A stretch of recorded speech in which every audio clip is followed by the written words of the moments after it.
Dear solar energy students, we have arrived at the end of the solar energy part 1. You have been introduced to the fundamental physical principles that convert the energy in the light coming from the sun. Let's look at a short overview of the important things you have learned. In the first week, we have discussed that the current energy infrastructure heavily depends on fossil fuels. Fossil fuels are mainly used for energy conversion into heat, mechanical energy or electricity. Solar energy is an alternative, sustainable route converting the energy in the sunlight into heat, solar fuels or electricity. The photovoltaic approach, which converts solar energy directly into electricity using semiconductor-based devices, has been an important part of this course. I have discussed that the effective installed solar power is the fastest increasing power generation technology in the world. If we extrapolate the trend of the last 5 years, the contribution of solar energy to the electricity generation could be on the same level as nuclear and hydro energy before the end of this decade. The forces behind this fast growth are the decentralized character of domestic PV systems combined with the grid parity achieved in many countries. Soon, PV installations around the world will break through the magic level of a 1% contribution to the worldwide electricity production. We started the theoretical part of this course by discussing the spectral shape and irradiance of sunlight.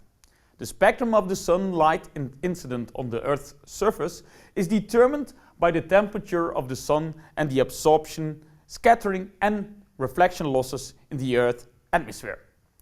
You now understand that this spectral shape basically determines the potentially achievable conversion efficiencies of the various semiconductor materials when used in a single junction device.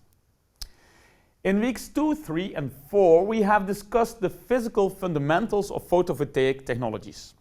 We have discussed various properties of semiconductor materials, such as the valence and conduction band, its band gap, and the transport mechanisms of the charge carriers like drift and diffusion. We have discussed the working principle of PN junctions. These junctions separate the light-excited minority charge carriers.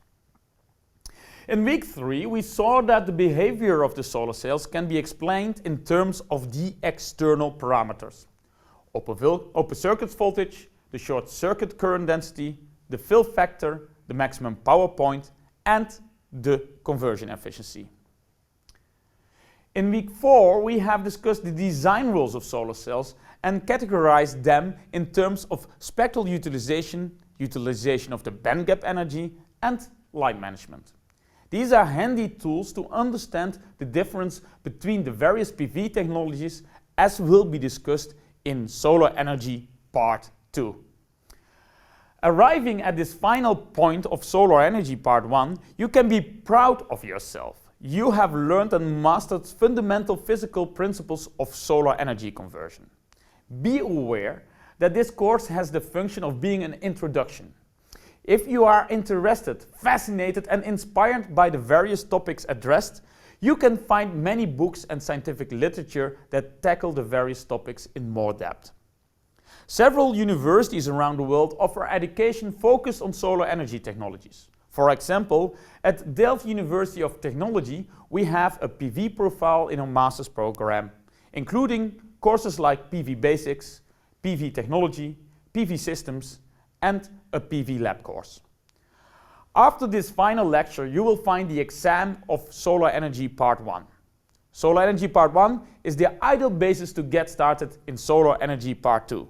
The knowledge you learned in Part 1 allows you to understand the various PV technologies. Let me quickly give an overview on the content of Solar Energy Part 2. In week 1 of Part 2, we will discuss the most dominant solar cell technology, which is based on crystalline silicon wafers. We will discuss the processing methods, the various different device concepts, and the challenges for the crystalline silicon PV technology for the future. In week 2 of Part 2, we will discuss the other PV technologies based on thin films. Thin film PV technology uses less materials and is produced by cheaper processing methods to further reduce the cost price of solar energy. In addition, we discussed the concentrator multi-junction solar cells, which have up to date the highest conversion efficiencies among all PV technologies. In week 3 of part 2, the future generation concepts are discussed, which are supposed to beat the Shockley-Queisser efficiency limit of a single junction solar cell. Secondly, I will introduce you to the solar heat and concentrated solar power technology. Finally, we will talk about the solar fuel technology. Photoelectrochemical approaches will be discussed. In week 4, we start to discuss the PV system. We will introduce you to other components of PV systems such as batteries, inverters, maximum power point trackers and charge controllers. In week 5, we will discuss the most popular system topologies like off-grid systems and grid-connected systems. We will provide you the tools to be able to design any PV system on paper for any application. Dear students, I wish you good luck with the exam and see you back in the next course, Solar Energy Part 2.